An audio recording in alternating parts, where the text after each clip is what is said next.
As the final buzzer sounded on the Pistons' 2023 season, two die-hard fans, Mickey and Harry, each passed out and witnessed a vision. They were visited by Detroit's very own mascot, Hooper, the stallion ablaze, who told them the only way the Pistons would ever win a championship again was if these two men started a podcast. To be clear, they said, do we really have to do this? I mean, aren't there enough Pistons podcasts already? It seems like this might be overkill. But Hooper dunked on them, right in their face, and said, your team needs you. He presented them with a prophecy. Now it is their duty to help Detroit rise again and become champions. The Order of the Blazing Horse. Welcome back to another episode of The Order of the Blazing Horse, the only Detroit Pistons podcast based on a mystical prophecy, the only Detroit Pistons podcast that will go off on a 10-minute tangent about Catherine Zeta-Jones films. I am one of those prophets. You know me. You see me out by the 313, though not completely, a little more rural than that, hanging out in the sticks of the Midwest out here. Harry Morrow's touched by a horse, not in a creepy way, but in a prophetic way. Joined, as always, by my co-host, my co-prop with the most on the West Coast. Never needs to brag, never needs to boast, but he will host. Mickey Jacobs. And happy belated Mother's Day to all the mothers out there. Harry, did you have a good Mother's Day? I did. My Mother's Day was great. It was also my buddy Abe Audish's birthday. Shout out to him. Happy birthday, Abe. Also, my mom's birthday on Mother's Day. She was born to be a mother, my male. That is so convenient. Yeah, very, very fortunate. She was born. She's like, I know I know what I gotta do a little bit in America. Yeah. Can't forget about that either. You got no excuse. How was your Mother's Day, man? Did you brunch it up? I didn't. Got my folks a gift. Actually, we got them a joint birthday or Father's Day, Mother's Day gift.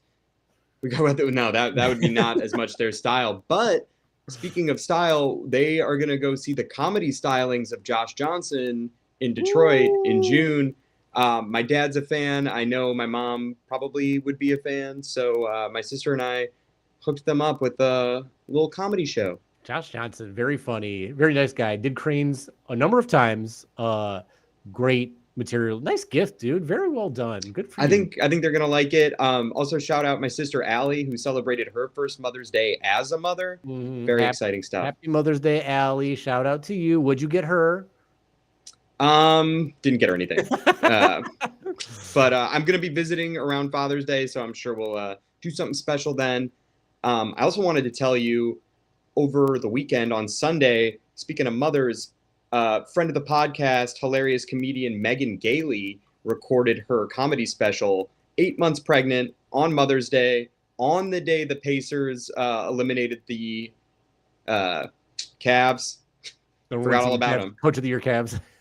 Yeah. Can't get past the second round without second round exit again. JB sounds kind of like maybe JB wasn't the problem. But you saw Megan do her special. How was it? She absolutely murdered, dude. It was unbelievable. It was at CJ and Megan's lovely home. It was delightful. I can't wait for it to come out. I hope everyone's just in a bidding war for it. They should be, because it's going to be great. They should be. We were talking off camera about Megan, and she's truly one of a kind. Like, such a special talent, like great perspective, wonderful, unique personality, and incredible joke delivery. You combine all that stuff that's a star. Megan's a star, and I think it's killer, plain and simple. And I'm happy for her and her Pacers, because I don't hate the Pacers, and the Pistons aren't anymore, and I like Megan, so good for her, good for them. Adios, Cavs. Bye-bye. Yeah, it's weird. Things are getting a little shook up in the East, huh? Oh, yeah. Are the Bucks falling apart? The Cavs are sort of plateaued. Whatever's happening with the Sixers, except, what did they get, the third overall draft pick? Crazy. They lucked into the third pick, I suppose. Do you have have we talked about the draft at all? We haven't. We have not. Okay. Real quick, give me a draft take, and I'll give you my draft take. I feel like you're going to get all conspiracy Carl with it. How about this? Then let's settle mine right now. I don't care what reporters say and what the NBA says. I think the draft is rigged straight up. Yeah, I mean, certainly like the last several years point to that. With us getting screwed with 5, I feel like everyone knew San Antonio was going to get Wemby. It was like a weirdly foregone conclusion. I feel like they've been very transparent about like, no, the whole thing's televised, whatever. I don't know. I'm not going to defend the process, but I just hope the 76ers continue to trust the process because it seems to be working out for them, at least in terms of lottery picks, but not so much in terms of development. Yeah, I think that's where I'm at. I don't really care about the Philadelphia one, like, because when I think about who they're going to draft, it's probably Ace Bailey, and Ace has his issues. I hope they can develop him well because I think Ace is a very special talent. I don't know who else they'd pick at 3. I don't know. I can't imagine them trading the pick because I don't know what they'd be able to get for it. When I think about the Mavs landing Cooper Flagg, okay, like, sure, why not? I do think it's funny that a big reason that AD was happy to go to Dallas was because he got to play the 4, and now he will not be playing the 4 anymore. Back to the 5 spot. Can you slide Cooper to the 3? Then I guess you could do like Gafford or Lively, AD, Cooper. I guess you know what? That's I guess huge. You could. That's so enormous. big. You keep Kyrie, then you just need a point guard. Not bad. I don't think they're going to be that bad. I think they'll actually be pretty good, especially if Cooper can assimilate. I mean, you got to remember the kid is crazy young, and watching him grow this season at Duke was wild. And then number 2 to San Antonio. When I saw number 2 to San Antonio, I was like, this is where the fix is in. For sure. Yeah. Because they want San Antonio to be good. They want Wemby to be successful so much to like spread this international success play for them. And what's funny about it is Dylan Harper is the number 2 guy, but he's not exactly like a great shooting point guard. They have already De'Aaron Fox and they have Steph Castle, and it's not like any of those guys are like crazy good shooters. So they have 3 very similar dudes in the guard situation. What would you do with that pick? They could trade. You could trade to get Giannis. I think that's been like the big talk of the town, but he's too young to have a super team assembled around him. Like, I mean, although I guess if you're going to put pieces around him, that's pretty incredible. But like, okay, so De'Aaron Fox, Wemby, Giannis, and like, I mean, that's not fair. That's crazy. But I would probably try to move the pick, to be honest. I don't know about Giannis, but like maybe package it with like what, Keldon Johnson and maybe pieces for like a difference maker. Yeah, I'm sure they'll probably try to move Steph Castle more than like Harper, because I mean, Harper just has a higher upside, I think, as far as like. Could they coexist though? Like with one coming off the bench? Yeah, sure. Why not? It's not like they have to do anything about it. You can have like a plethora of these guards and then figure out what to do in the coming years. The money's just going to pile up. You know, Wemby, Steph, Harper, if they keep him. Do they like Vassell over there? Vassell? I think so. I mean, it seems pretty good. Like, you know, who's to say? It's just like seeing Dallas get right back into the thick of things, seeing San Antonio like being pushed forward while Detroit was getting like pushed down year after year, which actually has worked out. I think Detroit drafted pretty well for like their positions and stuff. And I think that's actually not a bad transition to where we're going to be, because Detroit is like a team of the future. I saw this skeet online by Mark. Who was it? Mark Normandin. And this happened after the Tatum injury, which was brutal to watch. You know, tons of injury. Actually, let's go to this tweet first, because getting into the playoffs, Pistons didn't make it through. The Bucks didn't make it through. It looks like Boston's probably not going to make it through. It looks like the Warriors are probably not going to make it through. We were pushing this point that when it comes to the playoffs, Mickey, what is the most important thing for teams? Availability, health, right? Straight up health. In the Knicks series, the Pistons were not the healthier team. They didn't have Isaiah Stewart. They didn't have Jaden Ivey. The Knicks had some ailing players, but they were all available. I saw this other skeet from Kier. Oh my God, I can't really. I retweeted it. I'm gonna butcher the name. Kirthika Uthayukamar. Uthayakamer. Sorry, sounds right. I apologize for it. Kirthika Uthayakamer says notable injuries this postseason. Damian Lillard, blood clots, torn Achilles. Jason Tatum, torn Achilles. Steph Curry, hamstring strain. Darius Garland, toe strain. John Morant, hip contusion. Drew Holiday, hamstring strain. Michael Porter Jr., shoulder sprain. I added Isaiah Stewart because that's another notable injury. You know what all those teams have in common? They're not going to get past the second round unless Denver somehow pulls it off. Yeah. It's an important thing. And the way with Dame going down with the Achilles, with Tatum going down with the Achilles, they're going to be out for a significant portion of next year. It's going to be tough.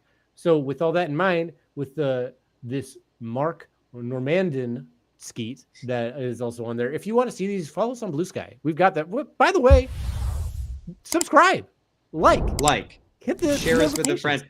You know, the season's still going. The postseason's still going. We could still hit, 319 followers, subscribers before everything wraps up, or we could hit 100. That'd be cool too. That'd be so great.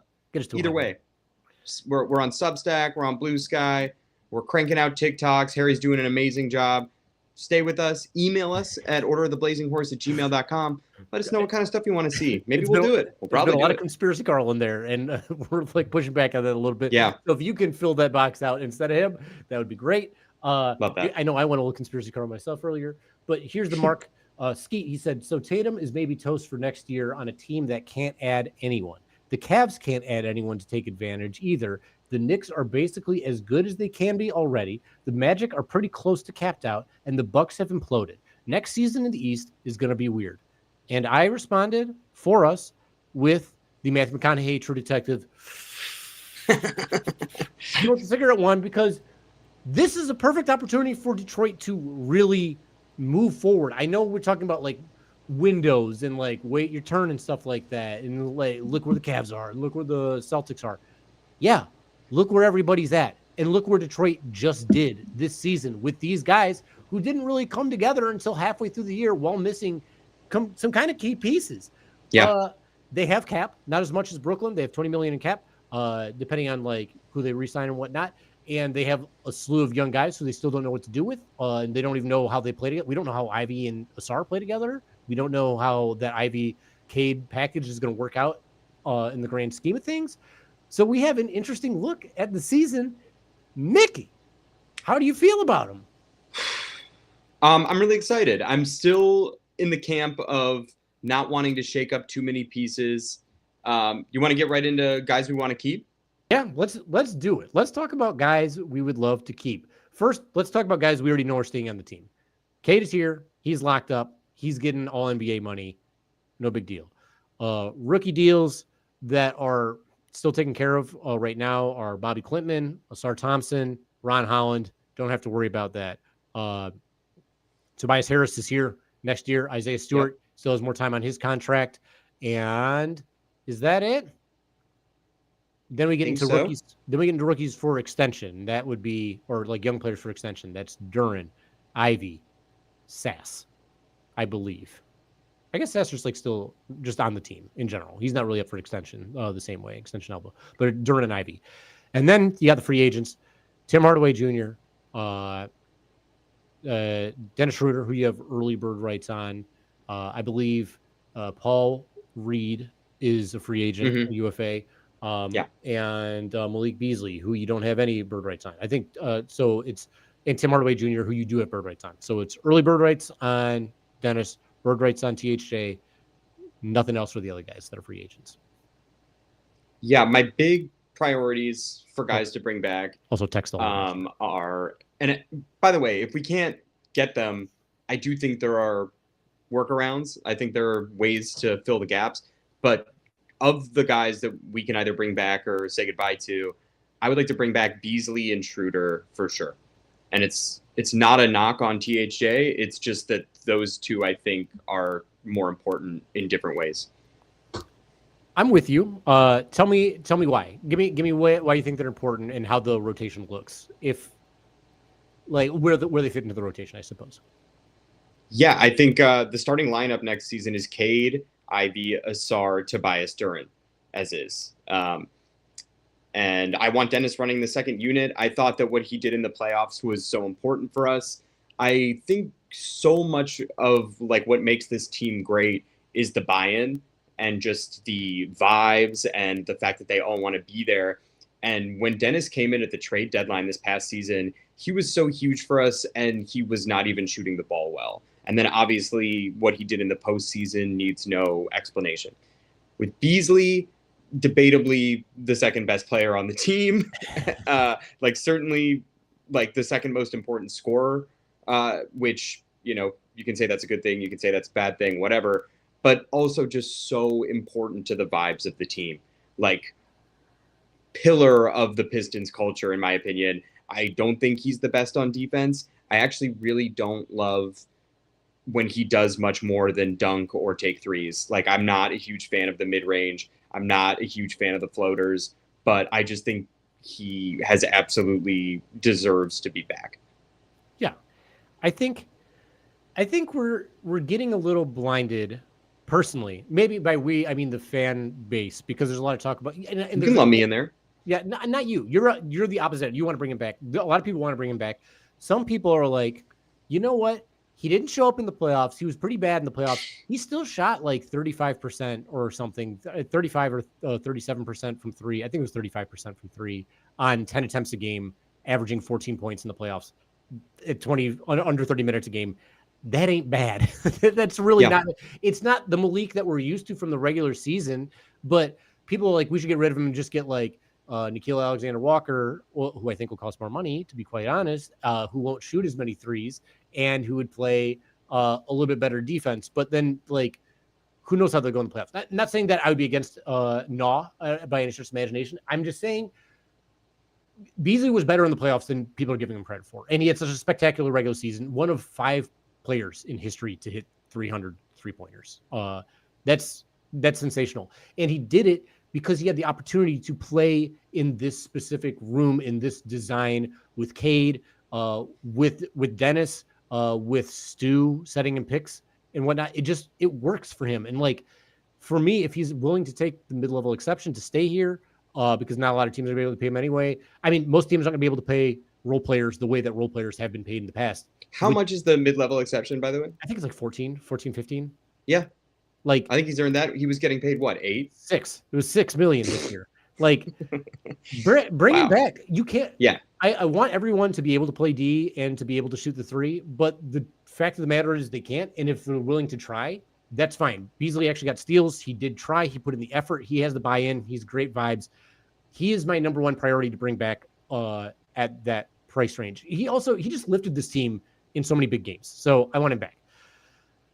Dennis and THJ, the question with both of those is, how replaceable are they? You know, like, what do they bring? Because if THJ is not going to start next year, which it seems like he's not going to, you can't pay him the same amount. He's making like 18 mil or 17 mil. Like, can't pay him that much to be coming off the bench. And to be quite honest, if Simone Fontecchio doesn't have the off year he had last year and just has a year, any standard year he's had in the NBA outside of that, that's it, paying him $8 million coming off the bench. That's fine. Plus you have Bobby Clinton that you're trying to work in. That's fine. Would I be happy to bring THJ back? Of course, because I thought he was great for us. And I thought his 3-point volume was wonderful. And I thought he scored a lot of points, and his leadership. Difference maker for sure in a lot of games. Absolutely. He won us games. He won us that Miami game. That the 3-pointers in a row in overtime was unbelievable. Super memorable. Do I want his stoic ass dad in the background at the games there? Absolutely. We made a meme out of that shit. Yeah. Those are great things. When it comes to Dennis, backup point guard, could that be Ivy? Sure. Who knows? But like, veteran leadership, pesky defense, like timely buckets, knows how to be there in the play. He showed up. The dude showed up. He was important, and he could play with Cade. Played with Cade and without Cade.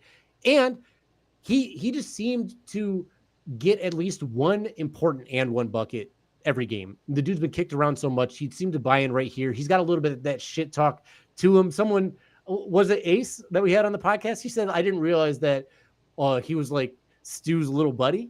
Yapping a little bit. Yeah, she did. You fit the vibe, bro. Stay here. Yeah.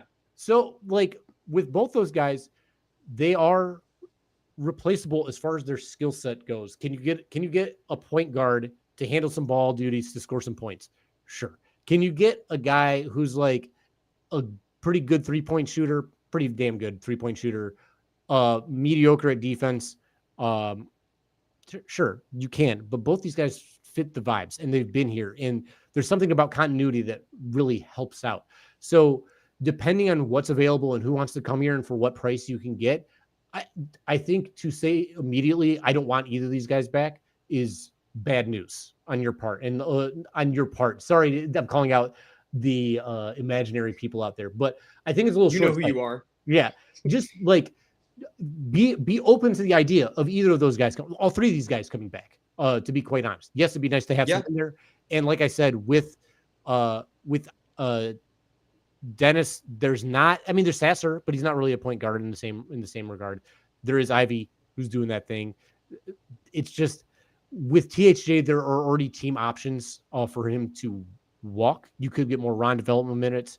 We could see what Bobby Klintman's like. So he's the one I'd be most okay with going, even though I don't necessarily want him to go. THJ? Yeah. I agree. Yeah. And I so love what you said about continuity, and I understand, I don't understand, but I get that impatient fans just are like, oh, you disappeared in the play. Like, yes, we could find another backup floor general, but could we find one who wants to be here, whose, by the way, value is probably pretty low compared to what they bring? And then I think just too, like how Trajan and JB talked about, he's played at the highest stages, or on the biggest stages. Like, he's undaunted by the pressure. And he's an Olympian. He's a fucking Olympian. He's led his country, been the head of the snake on a really important, in really big games. And as much as I love Ivy and I want him to start, I think that's not as much his role. I think Ivy is he does have vision and he can drive and kick, but I don't think he's the point guard quite that Dennis is. And having someone with experience who has a better turnover to assist to turnover ratio, I think is huge. And you could find guys who do what he does, but probably not for his price. No, not for his price, not at his level. And when you talk about Ivy and Dennis, one of them's talking shit and one of them's being sweet. It's like the Sour Patch Kids commercials back in the day where it's like sweet and sour, right? You're right. That's what we got in our little. And by the way, with Beasley too, I think the continuity is so much better than getting I agree with you. Nah is not quite the volume shooter, and he's not in that role. And Cade loved playing with Beasley. I don't think you want to mess with that. Let them run it back under JB's system. I'm not saying Malik's going to turn into some two-way demon, but I do think he's going to improve, and I do think another season of consistency is only going to help. Also, one thing I wanted to point out is when it comes to Malik's defense, and even when it comes to THJ's defense, if he goes to the second unit, if he comes back, who cares? Because the anchor of that defense is Isaiah Stewart, and he's arguably the best rim protector in the league. So it's okay if people can get through a little bit. Also, Ron Holland's going to be in that unit, and that dude defensively is going to be a friggin' dog next year. So yeah, it's not a huge deal. I ain't that worried about it. Yeah, and you pointed out too in the playoffs, obviously this is hypothetical, but a lot of Beasley's play came from stew screens.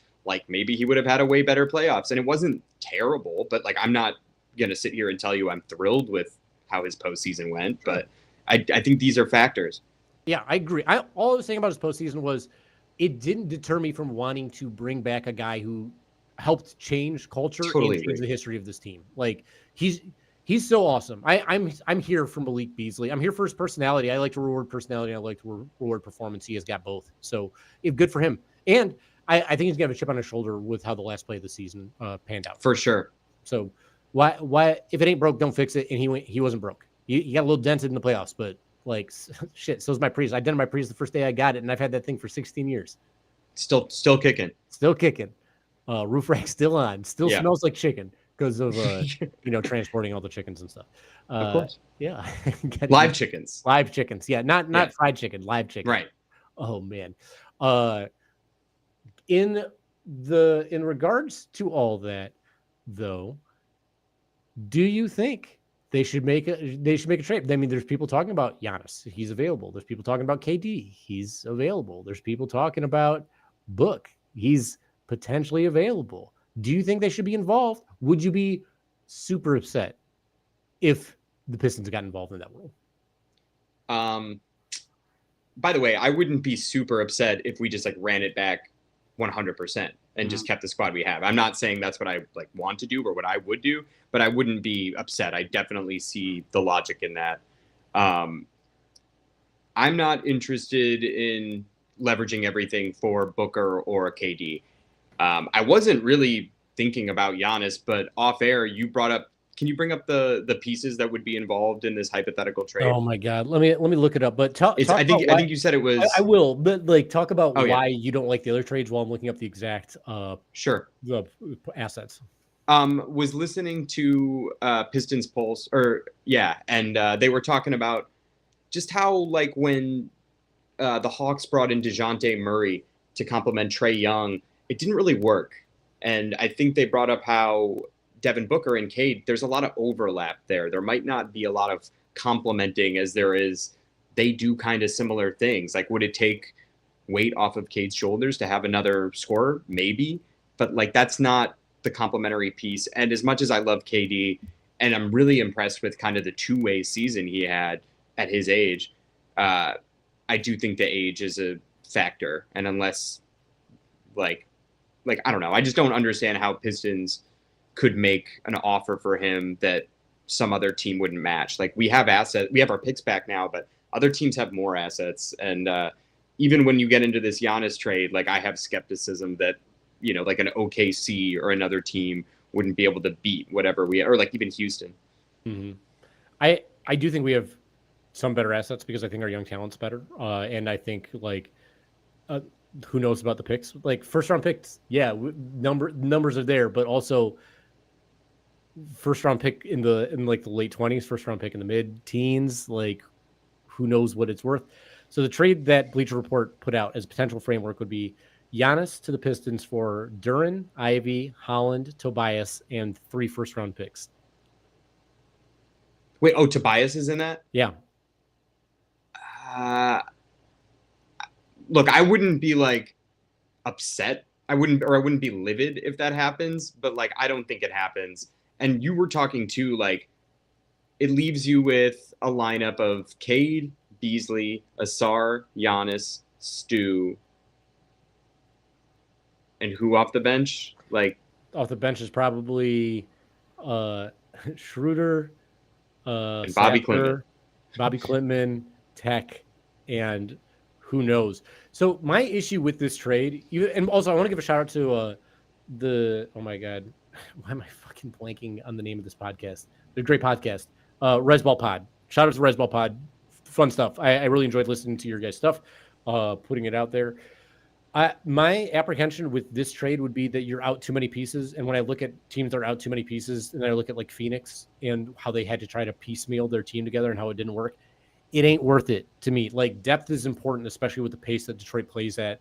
It'd be cool to have like 2 guys who get tons of assists because Giannis gets a ton of assists, and like the pick and roll threat could be like killer there. And I mean, I'd love it. The defense with Giannis and Asar would be fucking nuts. Like, truly.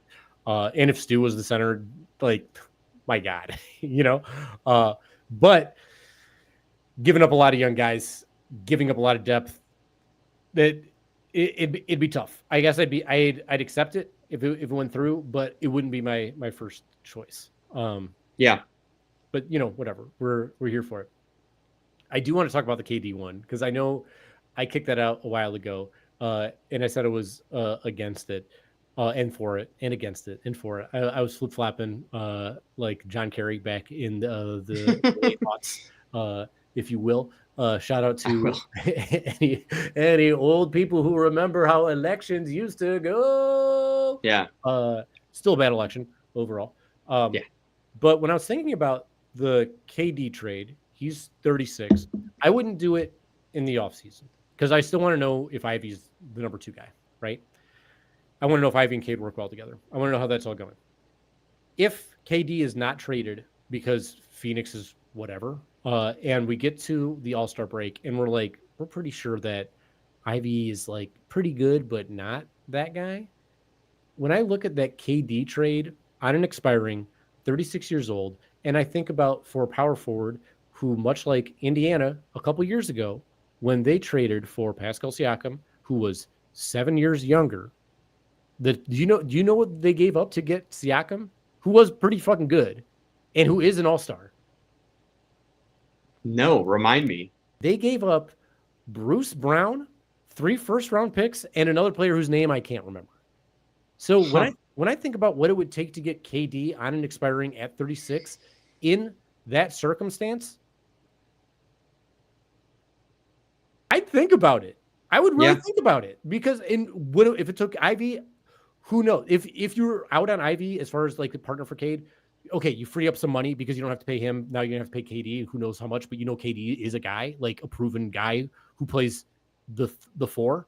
Like the KD, Duren, Asar, Cade, and then fucking whoever at 2. Yeah. Whether it's Dennis, like that's a fucking team. Like that's a really good team right there. So would of course I would consider that coming in to the All-Star break at this point. I'd even consider it now, to be honest, depending on what the cost was. I just don't know what the cost would be, because I think a 4 who can shoot the 3 and play defense would be huge for this team. Yeah. Tobias already is that. This would be a significant upgrade. No shade to Tobias. I'm sure he would agree with you there. And for the record, I do want to hang on to Ivy and Duren till the deadline.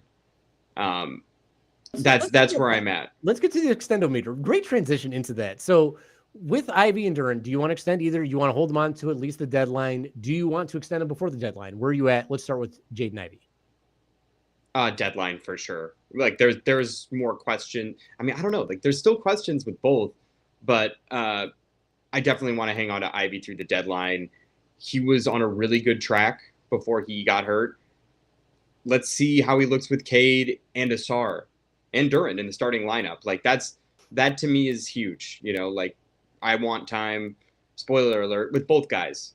I want to see if Duren can sort of continue the play that he had towards the end of the season from jump. Like no soft shit start. Let's just get right to the hard stuff. Okay. What do you think? Where I'm at with Ivy, I'm not ready to extend him yet, although I wouldn't be upset if they did. But from reading in between the lines from Trajan's presser, I don't think they're going to extend him right away. Plus, they want to know. And I think he might be a more valuable trade asset if his extension's not in play. Let the other team who you're going to trade him to, if that's what it goes down to. Not saying I want to trade you, Jaden. But I think the ability to choose your extension with him is superior than to being assigned a deal already, and you have the time. So, like, why bother? With Duren, I just want to extend him now. Like, I feel like I've seen enough out of him to see, because it's not like we saw flashes and then like, oh, wow, he's doing pretty good, but he's still showing some bad. Since 2025 started, he's only been good. Like, only good. His assists are going way up. The turnovers are going down. The rebounding is staying the same. Free throws percentage went back up. The hustle out of control. The lob threat with Cade, insane. Like, he's doing more off the dribble. He's expanding how far away from the basket he can shoot. I know that's what people want to see. He already started showing that in the playoffs too. It wasn't like I'm going to test around the regular season and in the playoffs and going back to my own thing. He was getting a little further away from the basket doing that stuff. And when I look at the center market and when I think about bigs in general and how hard it is to get like a legit great big on your team, he's 21 years old. I'd give him $25 million a year for 4 years. Easy. I'd do more than that if it took him to stay. I'd give him 27 if he really wanted it. For so many, if he wanted 27, I'd start like not 27 a year, but like I'd try to get a descending contract with him. But for me, if I were Trajan, I'd extend Duren this summer. That'd be my plan. I just think he's hard to replace. He works well with Stu. He works well with Cade. So young, like so crazy young. The ratings are going to go crazy because all the opposing broadcasters are going to tune into Detroit games just to salivate over his glistening, rippling, just carved by the gods themselves body. Yeah. No, I totally get that. And I think the difference between Ivy and Duren, and this isn't like Cade needs to say something about Ivy for me to be convinced, but we know how Cade feels about Duren. Yeah. Like their chemistry is pretty proven at this point. his age and just potential and the way that he improved over JB over the course of one season is absolutely worth locking down. Offensively and defensively on top of Yeah. that. Like in both areas, what more could you ask for from this guy? He does so much. He's so young. He's so big. He's the only size on Detroit. Lock him in. Just lock him in now before he gets even better and it's way too much money. Yeah, I definitely don't see him trending down like in his second year with the same coach that has like taught him to be defensive minded and just like allowed him to thrive. So, and he wants to be here. Ivy wants to be here too, but I definitely think I see the logic in Duren, especially he had a pretty solid postseason too, especially for his age. Not to keep citing that, but we keep citing it. 21 years old. Like give him his money before he gets better, and because every passing year the money is going to get more just because of the CBA, just because of how contracts go. So yeah, why not get ahead of it if you believe in it? I believe in it. I expect Trajan believes in it. I mean, I can't speak for him, obviously, but he hasn't done anything that would make me believe he's going to regress. None of this stuff seems like flash. It's not like he's shooting threes all of a sudden. We have to like assume he's going to keep shooting threes. He's just playing defense and seeing the game better. Like he's passing the ball better. That's not stuff that goes away. No. Should we talk about who we'd maybe like to bring in? Let's do that. Let's move into that player because we were looking at the free agent list and Spotrac has a whole bunch of people and we don't know how it's going to shake out. We don't know how like any of this is going to go, but we've compiled some names that we would be interested in maybe seeing. And this again is very contingent on what the rest of the Detroit roster does, but at least let's think about making some calls, tickling the feet. Tickling the fancy of a few fellas out here. Mickey, do you want to go back and forth one for one? Do you want to start out? Do you want to give me several? I have 5. I know you have more than that. Well, I sort of have like a plan A, which is sort of a lofty pie in the sky, probably won't happen, but something that I've come around on. And then I have sort of a plan B, and then I just have some other names that I think are interesting. I'll start. Can I get plan A from you and then plan B from you? And then we'll go back and forth names. And if any of your names are, which I assume they are in the 5 that I'm interested in. For sure. We'll get into it. My plan A is not going to happen, but I think it would be really cool. And I don't know. I wasn't super high on this just because I don't think it's that realistic, but Naz Reid is making something like $13-14 million a year. Mm-hmm.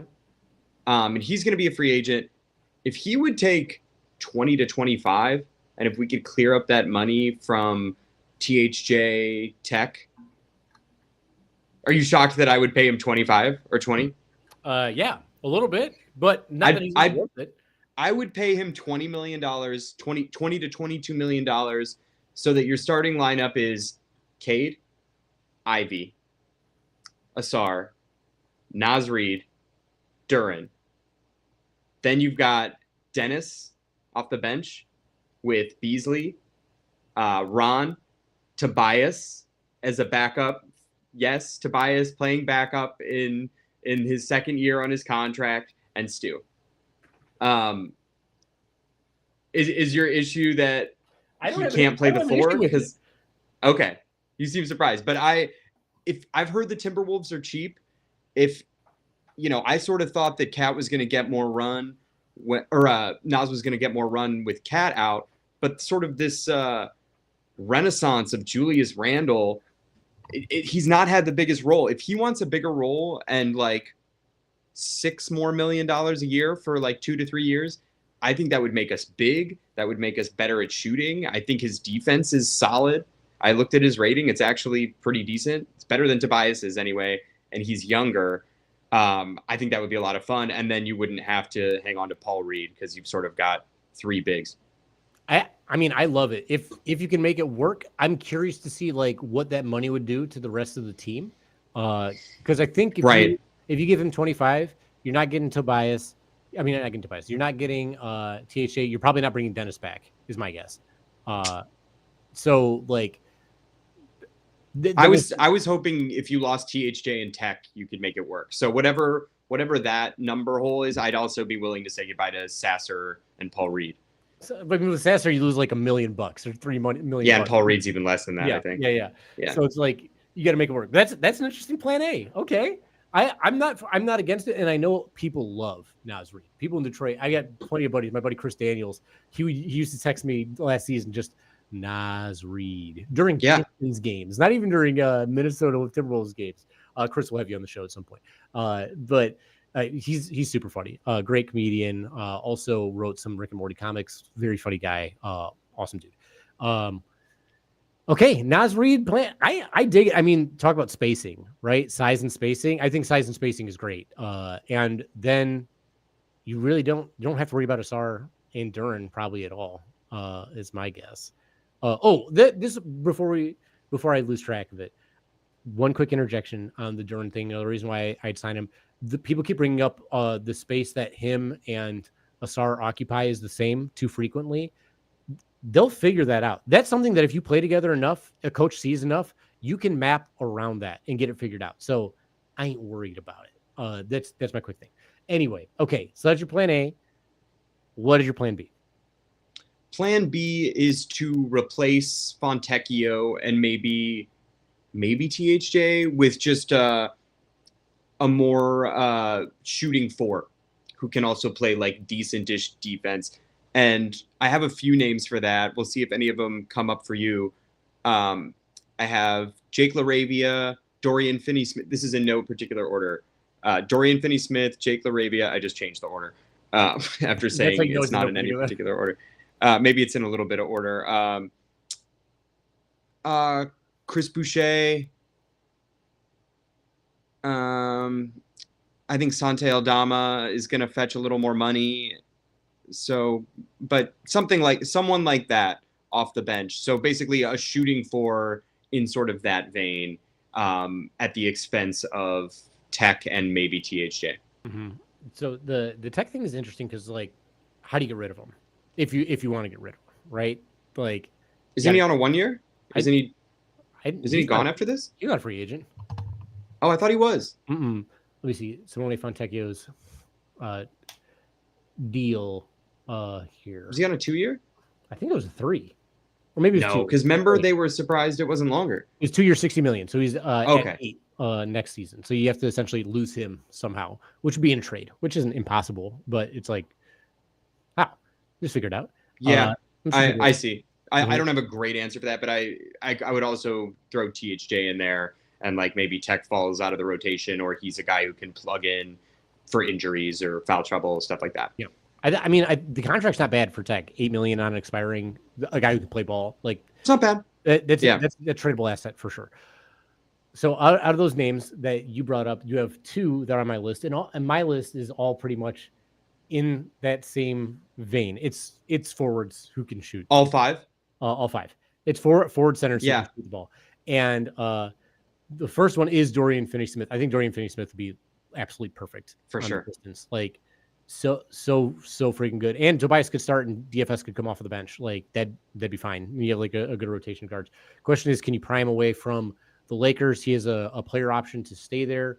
Would he want to? Who knows? Like the player option for like 13 mil, so you probably have to give him a little bit more, probably like 16 million, 15 million. Who knows? Maybe even if you offered him money, it's THJ money. Maybe if you offered him like 14, the Lakers would let him walk because they need to shore up some money for a big. They need a center too. He wasn't enough. I know. I mean, assuming they keep LeBron, but I know Luka loves him. I know he loves Luka, but I don't know if he was really like what they needed out of a big in the postseason. He was good. Like he's a good player. There's no doubt about it. And that's why I want him. The other guy on there, you said Santi Aldama, I believe. Mm-hmm. That I would love it because he's 7 feet tall and shoots the 3. Like, Santi would be sick to have on this team. And like, who knows what's going on with Memphis right now? It's like a little bit of an implosion situation over there. So that'd be wild. I didn't say LaRavia. I did say another Kings player, though. I did say Trey Lyles. I love it. Bring him back potentially. I thought about him too. He'd be on my list. And then the last 2 names, one's a little bit smaller, one's a little bit bigger. The fourth name on my list is Karis LeVert. Karis LeVert shot like 38% from three. He's familiar with JB. JB helped make him like a pretty fucking sick defensive player. He is pretty solid defensively, and like you don't have to worry about like what his role in the team's gonna be. It's like come off the bench, not a liability on defense, can shoot the three. Great. Yep. Final name on my list, and I've loved this dude for longer than I can remember. Maybe since before I saw him in the dunk contest. And that's not what I want him for anymore. Now I want him for space in the floor a little bit. Big spacer. Larry Nance Jr. Yes. I would love. Kind of in that Trey Lyles vein. Like, if we don't bring back Paul Reed, which I like Paul, that's fine. He did like some fun defensive stuff. I dig that. But if you have Larry Nance, so I know he's power forward, but I think he can play center as well, like off the bench. Like, he's a spacer at this point, which is cool. He didn't shoot like a ton, but he shot like 44% from three this year. So those are my five names. And we have like the same idea. I'm sure everybody who's following Pistons wants like wings who can play D and stretch the floor, essentially. Totally. Yeah, I love that we didn't have any guards on ours. I don't want to shake up the guard rotation yet. I really want to see what we got out of Ivy. I like Dennis. I like Beasley. Like, and by the way, I like THJ. It's just the contract, and if we want to make little moves to get better, I think he is the one that would have to go. I agree. It's just it's tough for him because he's in the most easily replaceable spot for the money and for the position if you expect a star to be your starter next year. So it's a bummer, but it seems inevitable a little bit. What's not a bummer is liking and subscribing to the Order of the Blazing Horse, which you can do. It's very easy. You just got to click on the like button, on the subscribe button, put on the notification so you know when we're coming. We're trying to hit 100 subs. We're so close. We were trying to hit Beasley numbers. We're so close to 100. We're only 27 away. Just come on. Like, just give us the sub. You don't even have to watch. I mean, I'd love to be watched, but just hit the sub. Do you dig us? We dig you. We'll give you the shout out. We're on Blue Sky. We're on Substack. We're on TikTok. We're doing all sorts of stuff. It's the opposite of a bummer. Stay with us. We got some fun off-season stuff because we know you're junkies for Pistons info and Pistons games and Pistons sketches. So hang around. We're not going nowhere. We got the good goods. We got the good stuff. We also have the bad stuff. We have plenty of bad yeah, stuff. We're not always right. Look, I know that we were touched by a horse, praise horse, that we were shown the light. And so it does seem like we have a little bit of this like script written for us in a way. So we should know everything, but we don't. We're regular people just like you at home. So sometimes we get these takes wrong. And with the Pistons season, what could you expect? We weren't true believers yet. It took a lot for us to be true believers. And I'll admit we had some bad takes. Some missteps. Yeah. We were right about, Hooper was right that if we did the podcast, the Pistons would return to glory. But we were wrong about a handful of other things. So we're going to take you through our top 8 worst takes from the 2024-2025 season. We're going in chronological order. We're not going in worst to or best to worst. We're just going in order of things as they happened. And that first take is close to the worst take because it's about the worst organization. Sorry, but even the organization knows that. Somebody on Blue Sky reached out to us and was like, oh, I'm so jealous of what happened with the Pistons. It'll never happen for my Charlotte Hornets. Buzz. Who I thought were the Pistons' rivals and Mickey thought were the Pistons' biggest rivals. We had a whole episode about it. Let's take a look.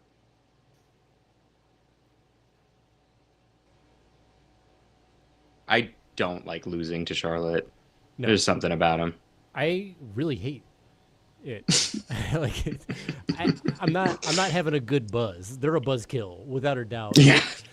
It sucks, and I hate that they're so comparable to the Pistons. On top of it, like they've got their young core in LaMelo and Brandon Miller, and I don't like losing to Charlotte.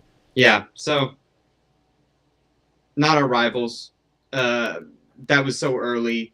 It seemed like we were all kind of like at the bottom of the league, just like struggling to get a win here and there, and they punked us a couple times, and we're like, all right, I guess it's on.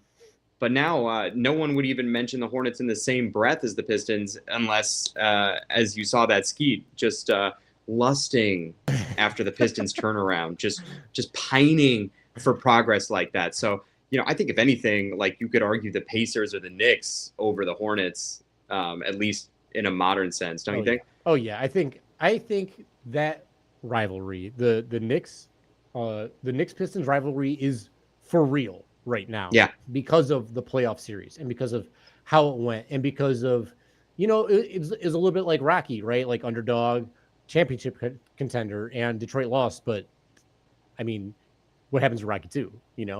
Yeah. I don't know. I never saw it, but I assume Rocky wins. Maybe they lose again. I don't know.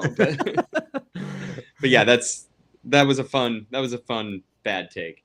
Mm-hmm. And I mean, I'm really looking forward to watching some Pistons Hornets games this year and listening to their stupid announcer say the dumbest shit in the worst takes. Holy guacamole! I hate that guy. I know people love him. I hate that guy so much. I don't know your name. I don't really hate people. Love him. People love him do. On the internet. I get that people just want enthusiasm, but like, it's not anything. It's just screaming and saying random words. There's more to commentating than just excitement, I think. Mm-hmm. All right. Mickey, another take that we had. Why don't you lay this one in? This one's on me. This one's really bad. So Malik Beasley, he wore these teal Threesleys, and I had sort of thought that maybe he gave himself the Threesley nickname, and maybe it was the shoes. Maybe it was just I was having a bad day, but I wasn't super high on a nickname that has become an absolute staple for a super key player. So let's take a look and watch me be wrong. Someone else coined Threesley. I feel like we were throwing it around in our little Google chat, but maybe it's been around forever. But I feel like it's not hitting. Maybe someone else coined. It's not hitting. Oh, it's hitting. It's hitting 319 times over the course of a season. Rare air. Oof. Okay. I'm going to eat that one. I hope he has those shoes hidden behind a wall, though, because he shot like 0 of 11 in that game wearing those things. I was like, oh, man, dude, I know you're better than this, but like, isn't the shoes. And, I feel you on the nickname thing. Like, that's okay to do. You don't have to be too apologetic for the nickname, but he's earned it. Like, that's his. He is Threesley. And, yeah, I mean, we call him Threeses Christ at this point. I don't care. Praise him. Praise him. Oh my God, he has shimmy. Instead of arisen. I know Jaden Ivey wouldn't do that too much. No more shots at Jaden Ivey about that. Sorry, dude. I get it. All right, let's move into the next terrible take that we had. This is another one of yours, and I just got done talking a whole bunch about how I think we should be paying this guy mad money right now. And that wasn't always the case. Personally, I think it would be cool to see us trade Duren and THJ for Vooch. And we get Vooch for, 2 years? Personally, I think it would be cool to see us trade Duren. Yeah. Look, I get the thought of wanting to see Cade with a spacing big. I get that Duren didn't have the hottest start to the season. Even if you don't think Duren is the center of the future, Vooch is not the guy to go for. Like, that is not where you want to put those assets. It was also like around the time he was really struggling to guard spacing big. So I think Vooch just like looked super appealing. I also remember asking some of my Chicago friends, like, would you guys trade for Duren? And they were like, yes, yeah, of course. It's not a good sign that it's a good trade for the other party. Yeah, we talked about it a lot. And again, kudos to Duren for turning around his season and maybe his career, honestly, and like the narrative about him. But for a good portion of the year, I was like, man, if this team could just take advantage of having 5 guys out there who can do some, and boy, did he shut us up. And you know what? I'm happy to eat the crow because it tastes delicious watching Pistons basketball while eating crow pie. Yum, yum, yum, yum, yum, yum. That's the crow. That's just me mowing down that crow. And by the way, earlier I advocated to wait till the trade deadline or to extend Durant. I still am very down to extend him. I just want to see how everything meshes. I'm not like he's on notice until then. I just want to make sure everything's on track. But I would have no issue with throwing him a bag beforehand either. I appreciate you for letting me bully you into saying that. And just no, not. It was soft bullying at worst. Let me steamroll you on some soft shit. Yeah. Yeah. All right. Anyway, Mickey, what's our next bad take? It's one of yours. Oh boy. Yeah, and it's actually not that bad, but this was we were trying to figure out. This was around January, what seed the Pistons were going to have by the end of the season, and let's see where you had us. So I think they'll probably finish like roughly similar where they were going into the end of the year, which is in the play-in, or if they could keep their pick, which is top 13 protected, probably somewhere in that like 8 to 13 range. So I think they'll probably finish. Ye of little faith. Well, okay, to be fair. Well, Ivy had just gone down. They were making this push. It was looking good. And people were still believing in the Magic pretty hardcore. And like, Magic looked great. And people were still saying, oh no, Philadelphia is going to catch up. You know, like it's going to happen. And Durant hadn't really turned it on yet, like at this point either. So you're losing Ivy for the rest of the year. Durant's still, who fucking knows what he is. Yeah. There's no Dennis on this team yet. I'm happy I was like thinking they'd have a chance to play in, but also, you know, being optimistic about having a pick. Also, I do want to say we had Tyler Metcalf on, a draft expert on the show. I was trying to generate a little draft talk buzz to see what we do with this pick. Sure. But boy, was I wrong. And I'm so happy to be wrong because they got so much better. They got so much better from that point on, and they really did. Hell yeah! But no, I mean, for you to predict like an 8-game win streak, like that would have been incredible. More Ostradamus, but hey, happen. It's good to be wrong. Yeah, and they did what they did, and let's just hope they can do even more next season. Let's hope for it. And I've had some other bad takes. And this one wasn't so much about seeding. This was more in the vein of what we talked about earlier in this podcast, and that's acquiring. And it was acquiring a star that did get moved, but not one that I think many people were hyped on the Pistons potentially going after at this point. Look at this face, bro. Good still. I brought this up to you a while ago that I would love to see them not in the trade, but in free agency. If he opts out, the Pistons pursue Jimmy Butler on a max deal for a couple of years, like 2 or 3 years, because I think he's another creator. He's another scorer. He's got that dog in him, and he's great defensively. Can I just say? I still think he would have been great on this team. I think if Jimmy Butler had been on this team during that New York series, Detroit is in the playoffs still at this point, and probably beating Boston at this point.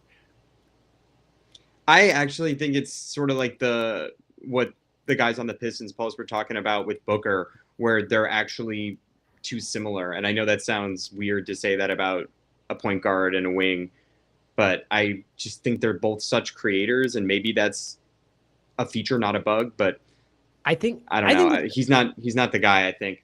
I think that's a feature because when I watch him and Steph play, like he does so much off-ball movement. He does so much generating looks without like getting a three, and he's so great defensively. Like, and he shows up in the playoffs. He's a proven playoff scoring commodity. I think he would have been a huge asset for the Pistons in this playoffs. I hear that, but I wonder what it would have. Oh, can you? Sorry, I was delayed a sec. Okay, good. First. Cade is not Steph Curry. And I feel like I would want someone who's better with the shooting, and I don't know what it would have cost to get Jimmy at that time. I don't know what it would cost to get him either. We got Schroeder and picks instead, so like can't be too mad about that. I don't think this is my worst take. I'm gonna stand by this take. I know people are gonna say it's a bad take. I don't care. I'm standing by it. I believe in this take. We'll let the comments decide. Yeah, let us know what you think of my supposed bad take here on Jimmy Buckets. Well, you know, some of these are your takes, some of these are my takes, but this next one, we had a little bit of a consensus, and this clip cuts it short, but this is just a thing we continue to have been wrong about. Let's see. Does anyone think that Duren could be the answer at the 5 long term? No. Yeah, so let me. Okay, yeah. So I also want to. I don't want to like Simpsons edit Bobby B. He went on to say that he wanted to see how Duren looked with the spacing big and wanted Stu to take more threes. So, but generally nobody was feeling Duren long term at 3 months ago. So shout out JD for making us all shut up. I haven't checked back in with these guys to see if they've changed their tune, but I'd be willing to bet that they have. I bet they all have. They're all smart. They're all basketball fans. They all saw what we saw. There's no way they haven't at this point. And I also want to say that we asked the question on this specific episode of the Armchair GMing Game: would you sign Duren to the deal that Isaiah Stewart got? And everyone said no. For $15 million a year. Not a good take. Oh my God. What could you imagine if we had him for 4 years at 15? I would lose my fucking mind. Yeah. That'd be incredible. That's not going to happen. It's going to cost more, but I think it's going to be great long term. I really love the chemistry that he and Cade have after such a short time, and they're both just so young. So young. Looking forward to it. This should have been called the Forever Young Apologies to JD podcast because we've been talking about that all fucking day, man. Hey, they always say that, what is it? The apology should be twice as loud as the disrespect. We're screaming it from the rooftops. We were wrong, JD. We love you. Take us back. Yeah, take us back, bro. We'll never say a bad thing about you again. Just hold us in your giant rippling arms. Just absolutely cascading muscles, biceps on top of biceps, triceps that aren't even trying. They're just fucking doing. So vascular, so veiny, so shiny, just glistening with sweat. All right. Like a Ray Harryhausen creation. We love practical puppets and practical effects of all kinds. Shout out Jason and the Argonauts, Clash of the Titans. If it's not Catherine Zeta-Jones, it's Ray Harryhausen. It's only 3 name legends. Good tangents. That's why you gotta like and subscribe. I mean, the business Catherine stuff is fine. Zeta-Jones, Ray Harryhausen, even though it's only 2 names, but whatever, close enough to it. Dorian Finney-Smith, the big three. Mm-hmm. Speaking of big threes, you wanted a big 2, pretty hardcore, and I thought that was pretty crazy. So let's give a look to this take and that 6 sweater that my wife made me buy from the Salvation Army. So not that long ago. I think I might need to see an updated version of the Twin Towers. No, Mickey, really? Never forget. Oh, no. Never forget the. Did it? But I couldn't see it. But I remember the take. I'm sorry. I should have that on there. No, it's okay. First of all, you said that you needed to see an updated version of the Twin Towers, and then you said never forget. So, super great take on your part. What? Yeah. So this was when Cade went down towards the end of the season, I think, and I just brought it up as an experiment. Because we're going against the Cavs. We talked about that game against the Cavs. Right. Because we were, and I think it was right around the time we were playing the Bucks too, and the Timberwolves.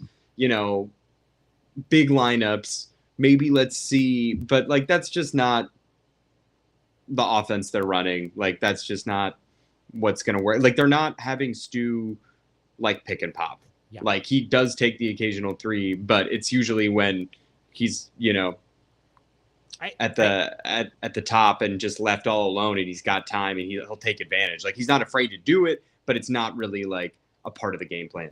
I hate to break it to everyone, Stu is not a 4. He does not have the 4 skill set. He just straight up doesn't. He knows it. He's a center. He loves playing center. He plays like a center. He has what it takes to play center. Don't try to put this round can of beef stew, Chunky Campbell's beef stew, into a square hole. Okay? I love it. Yeah. So that's I don't need to see the two big lineup anymore. I feel like Tobias proved that he can step up if need be. I think Asar proved that he can help out if need be. I think Ron Holland's a big kid.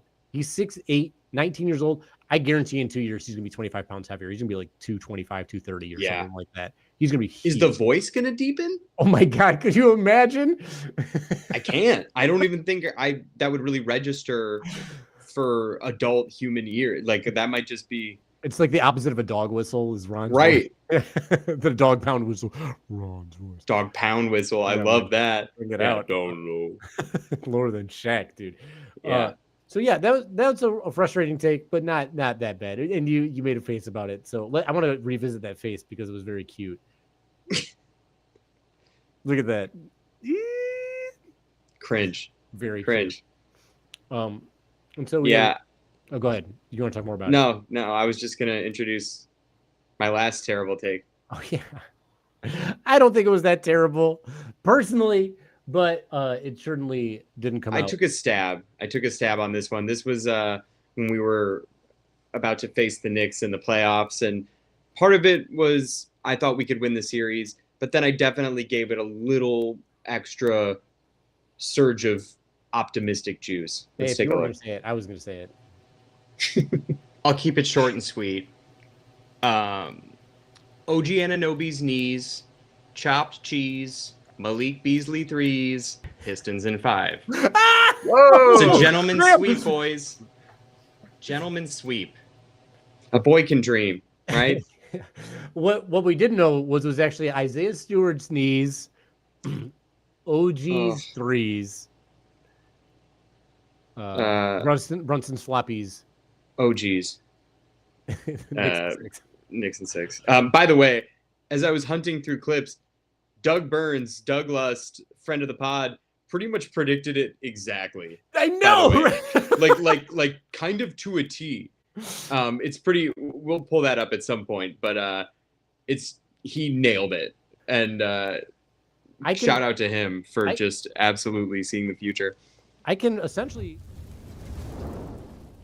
break it down. What he said is that the Pistons were going to split some games with the Knicks. The Knicks were going to go up 3-1, and then in some absolutely ridiculous, heartbreaking fashion, after having some major lead, they were going to totally blow it, and then they were eventually going to be winning Game 6 to a T. You're right. Yeah, absolute fucking T. Doug Burns nailed it. He said Brunson was going to rise to the occasion and be Captain Clutch. He said he thinks he's clutch player of the year. He said OG was going to be really important. He just completely dialed it. He nailed it. Absolutely nailed it. Yeah. And, shout out to Doug's a great guy. I'm so happy we met him. I'd say a legit friend at this point, which is pretty cool to have for a guy that we just emailed off the streets. Yeah. Slid into those DMs and happened to be a real one. We knew he was real talented, but also just a real mensch. I'm going to say it. Also, at the end of that episode with Aaron, when we finished talking about predictions, Aaron got the notification about Isaiah Stewart. Oh, yeah. And we were like, oh, they're probably just being cautious. That's fine. I'm sure it's nothing. Oh my God. That's the worst take, is I'm sure that's nothing, and it turned out to be fucking horrible. Absolutely heartbreaking situation for us there. The only reason I didn't include it is because you said, I think he's going to be really important. And you were not wrong. He was really important. Yeah. It just, we missed him. Yeah, we sure did. Hopefully none of our takes as far as free agency and the players we want to sign and stuff become our bad takes for next season as we look into the new year and see how stuff's going on. We're still watching the playoffs a little bit. Things are still happening. Detroit's not in it, but we still got to wait and see. Maybe we'll get some picks. Maybe we'll get maybe a trade will happen over this offseason before the draft happens. Maybe we'll get to see some fun stuff in Summer League. Who knows? But like Mickey said, when we ask you to subscribe, put on your notifications, follow us on Blue Sky, follow us on YouTube, follow us on Substack. I know we're not supposed to say the name of those services, but whatever, we're doing it anyway. Get us to 100 subs. We're so close. We're so close. We're so free. We're so free. Who else gives you all the awards you'd never heard of? Huh? Who else talks about entrapment? Who else saves a story about how he woke up to his chicken having part of its comb, which is the red thing on top of its head, severed by another chicken, flinging blood over its face. So its head is all covered in blood, looking like the Red Skull, freaking me out in the morning, having to fix that over a day's notice. No one else on the Pistons. No one else is doing that. I can say that. Pretty confident. That's gnarly. It was so disgusting. It was absolutely wild. We did fix it up, put some quick stop on there, removed her from the other chickens. And the worst part about it, like Josh Hart. Exactly. She was looking like Josh Hart. Damn, what a reference, bro. What a reference. Topical. Mm-hmm. The other thing I had the chicken do, a different chicken. I found a tick on me, and I just let a chicken eat it off my body. That's the most sustainable way to dispose of a tick. That is so green of you. Oh, thank you. I appreciate it. I'm out here with my battery-powered lawnmower for an acre, getting tan, pushing weight, spreading. You're doing work. Oh yeah, man, tons of work. Tis the season. Mickey, do you have anything that we should be looking forward to over this next week, man? Not really. I'm just interested to see how these playoffs play out. Admittedly, I haven't been watching every game. I'll tune in here and there. But no, I'm just interested to see how maybe teams collapsing make other players available. Let's just keep our ears and eyes open. What about you? Anything to look out for? No, not really. Just watch basketball, have fun watching basketball, dare to dream about the Pistons, and keep an eye on that. Keep watching all the Pistons content. Like we brought up the Red Ball Pod, like great stuff over on that end. Watch Pistons, bring them up all the time. Watch Pin Down. That's the other. That's Wes and Blake. They do fun stuff as well. So shout out to all the Pistons. Follow Pistons Jack. Follow Ku with Lockdown. Follow all the Pistons. Follow Pistons. Yeah. Oh, we're all here. We're all doing our stuff. I'm for it. I'm with it. And hopefully we can get some good guests coming up here soon. We're gonna reach out to some people we know, maybe people we don't know. Try to put you on some good new shit. And follow Mickey on his bowling journey to greatness, and me on my disc golf journey into turning my wife into a disc golf widow and seeing how that works out for her. She can deal with it because the dog goes and walks with me. At least I get the energy out that way. There you go. So we leave you the way that we always leave every one of these episodes, having a good old time, living our life to the best, saying the acronym for Order of the Blazing Horse aloud, because that's how we think a horse would say Order of the Blazing Horse. So, as always, we leave you with one final